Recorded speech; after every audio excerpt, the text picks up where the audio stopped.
ലോകത്തെ കോടിക്കണക്കിന് ആളുകൾ ആരാധിക്കുന്ന ഒരാൾ, ചരിത്രത്തിൽ ഏറ്റവും കൂടുതൽ ചർച്ച ചെയ്യപ്പെട്ട വ്യക്തികളിൽ ഒരാൾ, മനുഷ്യരാശിയെ രക്ഷിക്കാൻ വന്നവൻ.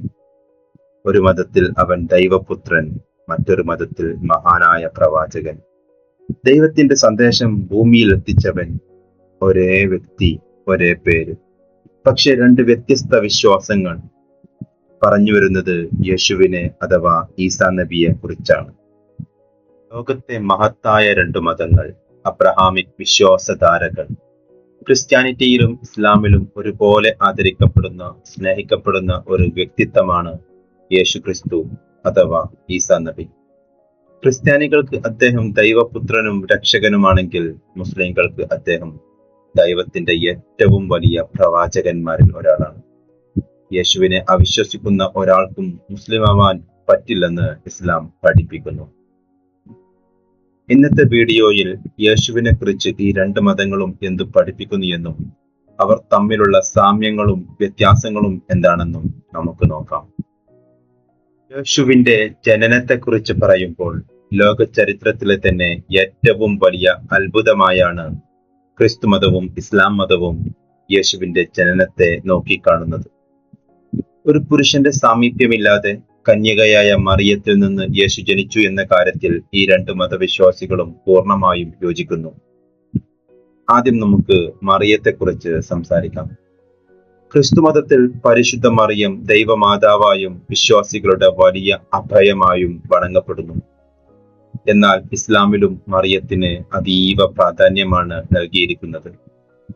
ഖുർആനിൽ പേരെടുത്ത് പരാമർശിക്കപ്പെട്ട ഏക വനിത മറിയമാണ്.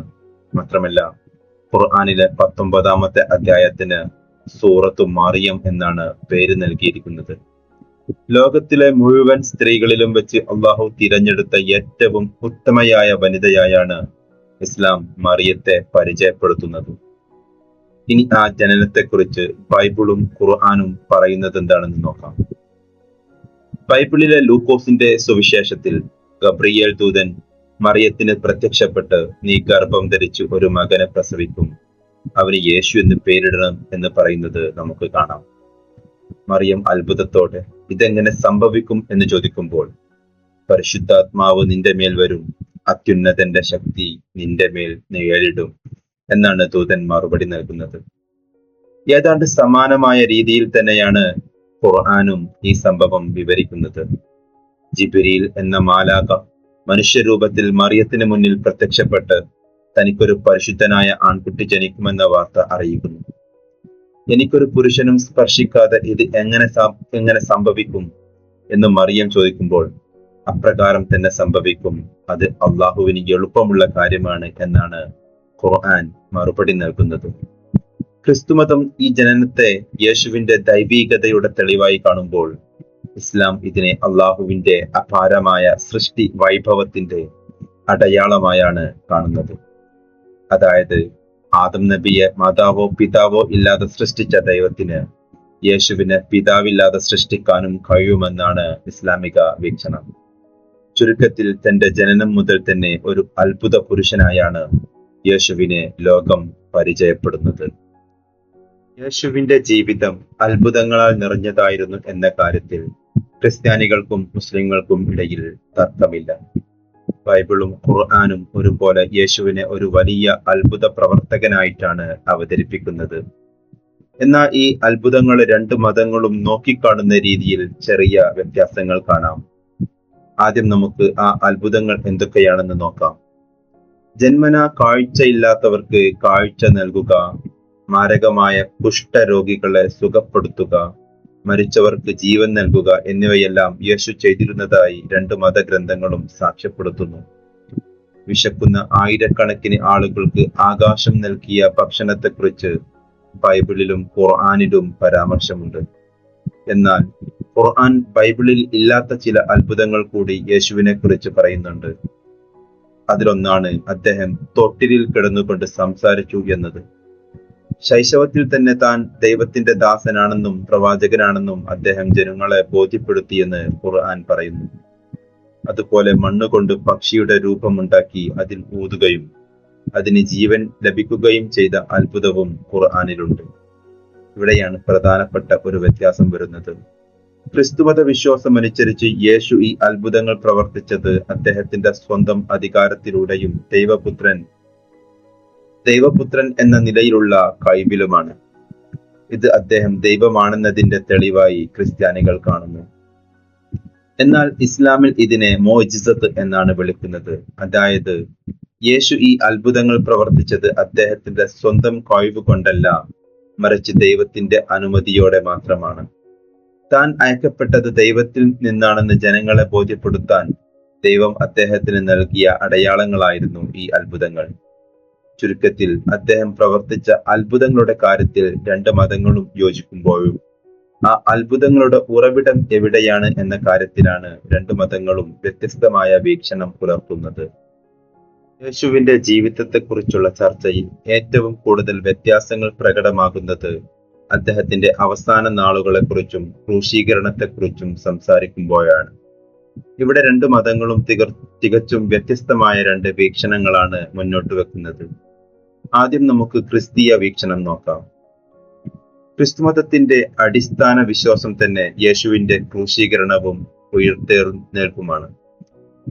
ലോകത്തിലെ സകല മനുഷ്യരുടെയും പാപങ്ങൾക്ക് പകരമായി യേശു സ്വയം ബലിയായി കുരിശിൽ മരിച്ചു എന്ന് ക്രിസ്ത്യാനികൾ വിശ്വസിക്കുന്നു. ക്രൂശിക്കപ്പെട്ട് മരിച്ച അദ്ദേഹത്തെ കല്ലറയിൽ അടക്കുകയും എന്നാൽ മൂന്നാം നാൾ അദ്ദേഹം മരണത്തെ പരാജയപ്പെടുത്തി ഉയർത്തെഴുന്നേൽക്കുകയും ചെയ്തു എന്നാണ് ഖുർആൻ പഠിപ്പിക്കുന്നത്. ഈ രക്ഷാകര ദൗത്യം വഴിയാണ് മനുഷ്യന് സ്വർഗം ലഭിക്കുന്നത് എന്നാണ് ക്രിസ്തീയ വിശ്വാസം. എന്നാൽ ഇസ്ലാം മതത്തിൽ ഇതിനെക്കുറിച്ച് വ്യത്യസ്തമായ ഒരു വിവരണമാണുള്ളത്. ഖുർആൻ പറയുന്നത് യേശു ക്രൂശിക്കപ്പെട്ടിട്ടില്ല എന്നാണ്. യേശുവിനെ കൊലപ്പെടുത്താനോ ക്രൂശിക്കാനോ ശത്രുക്കൾക്ക് സാധിച്ചിട്ടില്ലെന്നും എന്നാൽ അവർക്ക് അങ്ങനെ തോന്നും വിധം അവിടെ കാര്യങ്ങൾ സംഭവിക്കുകയാണുണ്ടായതെന്നും ഖുർആൻ വ്യക്തമാക്കുന്നു. ശത്രുക്കളുടെ കയ്യിൽ നിന്ന് രക്ഷിക്കാൻ അള്ളാഹു യേശുവിനെ ജീവനോടെ ആകാശത്തേക്ക് ഉയർത്തുകയാണ് ചെയ്തത് എന്നാണ് മുസ്ലിങ്ങളുടെ വിശ്വാസം. അദ്ദേഹം മരിച്ചിട്ടില്ലെന്നും ഭൂമിയിലേക്ക് തിരികെ വരുമെന്നും അവർ വിശ്വസിക്കുന്നു. ഈ വ്യത്യാസം വളരെ വലുതാണ്. ക്രിസ്തുമതത്തിൽ കുരിശി എന്നത് വിജയത്തിന്റെയും സ്നേഹത്തിന്റെയും അടയാളമാണ്. എന്നാൽ ഇസ്ലാമിൽ യേശുവിനെ ക്രൂശിക്കാനായി വിട്ടുകൊടുക്കാതെ ദൈവം അദ്ദേഹത്തെ സംരക്ഷിച്ചു എന്നത് ദൈവത്തിന്റെ നീതിയുടെ അടയാളമായി കാണുന്നു. ചുരുക്കത്തിൽ യേശുവിന്റെ ജീവിതത്തിന്റെ അന്ത്യത്തെക്കുറിച്ച് രണ്ട് മതങ്ങളും രണ്ട് ധ്രുവങ്ങളിൽ നിൽക്കുന്നുണ്ടെങ്കിലും ദൈവം തന്റെ പ്രിയപ്പെട്ട ദാസനെ സ്നേഹിക്കുന്നു എന്ന കാര്യത്തിൽ ഇരുവിഭാഗവും യോജിക്കുന്നു. യേശു ക്രിസ്തു യഥാർത്ഥത്തിൽ ആരാണ്? ഈ ചോദ്യത്തിനുള്ള ഉത്തരത്തിലാണ് രണ്ട് മതങ്ങളും തമ്മിലുള്ള ഏറ്റവും വലിയ ദൈവശാസ്ത്രപരമായ വ്യത്യാസം നിലനിൽക്കുന്നത്. അദ്ദേഹത്തിന് നൽകപ്പെടുന്ന പദവിയെക്കുറിച്ച് ക്രിസ്തുമതവും ഇസ്ലാമും പറയുന്നത് എന്താണെന്ന് നോക്കാം. ക്രിസ്തുമത വിശ്വാസത്തിന്റെ അടിസ്ഥാനം തന്നെ യേശു ദൈവപുത്രൻ ആണ് എന്നതാണ്. പിതാവ്, പുത്രൻ, പരിശുദ്ധാത്മാവ് എന്നിങ്ങനെയുള്ള ത്രിത്വ സങ്കല്പത്തിൽ യേശുവിനെ ദൈവത്തിന്റെ തന്നെ അവതാരമായാണ് ക്രിസ്ത്യാനികൾ കാണുന്നത്. അതായത് മനുഷ്യകുലത്തെ പാപത്തിൽ നിന്ന് രക്ഷിക്കാൻ ദൈവം മനുഷ്യരൂപം പ്രാപിച്ച് ഭൂമിയിലേക്ക് വന്നതാണ് എന്ന് ക്രിസ്ത്യാനികൾ വിശ്വസിക്കുന്നു. അതുകൊണ്ട് തന്നെ അവർ യേശുവിനെ ആരാധിക്കുകയും പ്രാർത്ഥനകൾ അദ്ദേഹത്തിലൂടെ അർപ്പിക്കുകയും ചെയ്യുന്നു. എന്നാൽ ഇസ്ലാം മതം ഇതിനെ പൂർണ്ണമായും നിരാകരിക്കുന്നു. ഇസ്ലാമിലെ ഏറ്റവും പ്രധാനപ്പെട്ട വിശ്വാസം തൗഹീദ് അഥവാ ഏകദൈവ വിശ്വാസമാണ്. ദൈവം ഏകനാണ്, അവന് പങ്കുകാരോ മക്കളോ ഇല്ലെന്ന് ഖുർആൻ അസന്നിഗ്ധമായി പ്രഖ്യാപിക്കുന്നു. ഇസ്ലാമിക വീക്ഷണത്തിൽ യേശു ദൈവമല്ല, മറിച്ച് ദൈവത്തിന്റെ അത്യുന്നതനായ ഒരു പ്രവാചകനും സന്ദേശവാഹകനുമാണ്. അദ്ദേഹം കേവലം ഒരു മനുഷ്യനാണെന്നും ഒരു മനുഷ്യൻ എന്ന നിലയിലുള്ള എല്ലാ ശാരീരിക ആവശ്യങ്ങളും അദ്ദേഹത്തിനുണ്ടായിരുന്നു എന്നും ഇസ്ലാം പഠിപ്പിക്കുന്നു. മുസ്ലിങ്ങളെ സംബന്ധിച്ചിടത്തോളം യേശുവിനെ ദൈവമായി കാണുന്നത് വലിയൊരു തെറ്റാണ്. അതേസമയം അദ്ദേഹത്തെ ഒരു പ്രവാചകനായി അംഗീകരിക്കാതിരിക്കുന്നത് ഇസ്ലാമിൽ നിന്ന് പുറത്തു പോകുന്ന വൻ തെറ്റുമാണ്.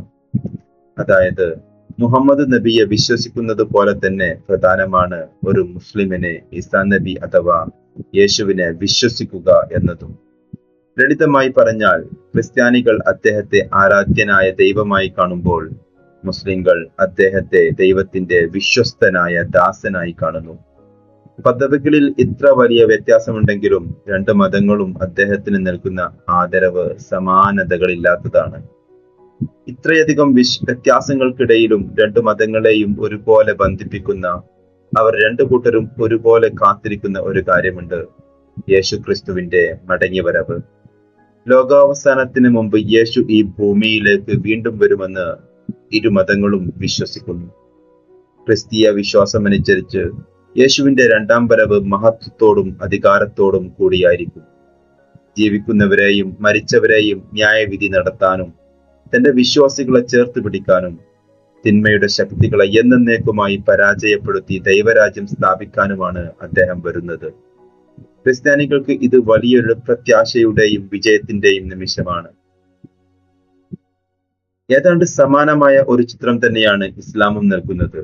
അന്ത്യനാളിന്റെ വലിയ അടയാളങ്ങളിൽ ഒന്നാണ് ഈസാ നബിയുടെ മടങ്ങിവരവ്.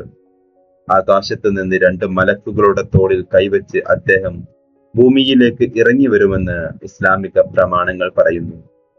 അദ്ദേഹം ഭൂമിയിലെത്തുന്നത് ദജ്ജാലിനെ വധിക്കാനും ലോകത്ത് സമാധാനവും നീതിയും പുനഃസ്ഥാപിക്കാനുമാണ്.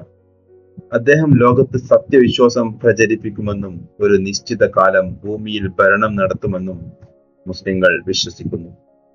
ഇവിടെ ശ്രദ്ധേയമായ ഒരു കാര്യം, രണ്ടു മതങ്ങളും അദ്ദേഹത്തെ ഒരു രക്ഷകനായി തന്നെയാണ് ഈ ഘട്ടത്തിൽ കാണുന്നത് എന്നതാണ്. ലോകം അധർമ്മവും അനീതിയും കൊണ്ട് നിറയുമ്പോൾ സമാധാനം കൊണ്ടുവരാൻ ദൈവം തെരഞ്ഞെടുത്തത് യേശുവിനെ തന്നെയാണ് എന്നത് അദ്ദേഹത്തിന് ഈ രണ്ട് മതങ്ങളും നൽകുന്ന വലിയ പ്രാധാന്യത്തെയാണ് സൂചിപ്പിക്കുന്നത്.